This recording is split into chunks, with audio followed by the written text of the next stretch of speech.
Hi guys, I wanted to give you some advice on how to best work your muscles for hypertrophy results, so gaining muscle and as a result losing body fat through the increased metabolism that gaining muscle gives you. I've written some notes here that you'll see on the side that I'm going to talk through as we go. So the first one here is think muscle group.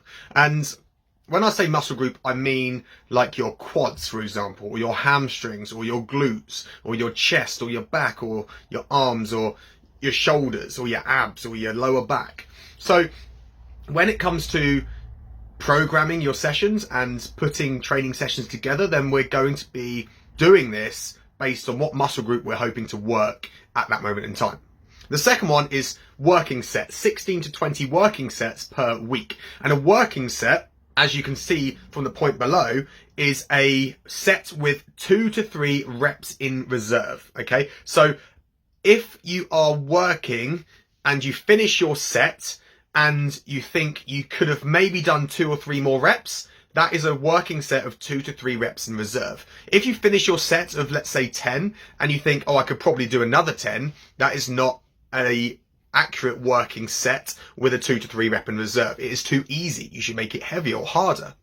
Likewise, if you can't complete the set, it's too heavy or too hard. Okay, so you want to be working to an intensity where you believe you are 2 to 3 reps in reserve. That is a working set. And throughout the week, you want to do between 16 and 20 working sets for each muscle group. Okay, so if it comes to programming your legs, for example, then you want to think of a few exercises, maybe 4 exercises where you're doing 4 sets, working sets, which is going to be 16 sets over the course of the workout, okay? And that will be your week done for that particular muscle group, okay? The next one is your training intensity, okay? Now, this is essentially going to be the intensity that you work at, the weights that you lift.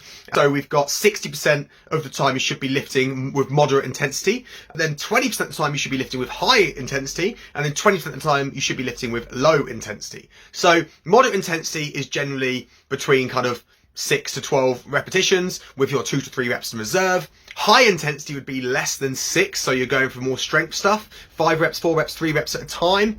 And then your low intensity will be more endurance-y stuff, so your 12 plus reps, 15, 20 reps at a time, more high volume. So you want to be doing that a little bit as well, just so you've got a combination of all of these guys, just to make sure that you are training each modality when it comes to your muscles. Next, use time under tension. And this is just a simple tip to make your workouts more intense and to train your muscles more intensely without necessarily having to increase the weight. So you're going to be doing time under tension. This could be slowing a repetition down, or it could be something like pausing mid rep. Okay. And all these tactics make the muscle work harder without having to necessarily increase the weights that you're doing.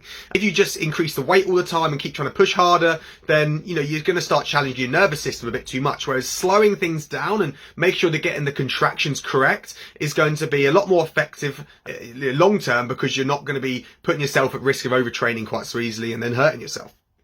And then finally, you want to allow between 24 and 48 hours of rest between work in each muscle group. So let's say you trained your quads pretty hard on a Tuesday, you wouldn't want to go and do it again on the Wednesday.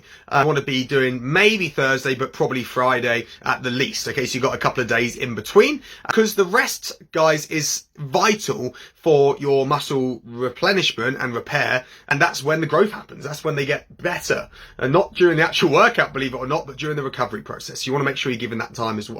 So if you take these notes on board, guys, if you screenshot this and start to implement these tips with your weight training programming, then you're going to see much faster and much more effective results.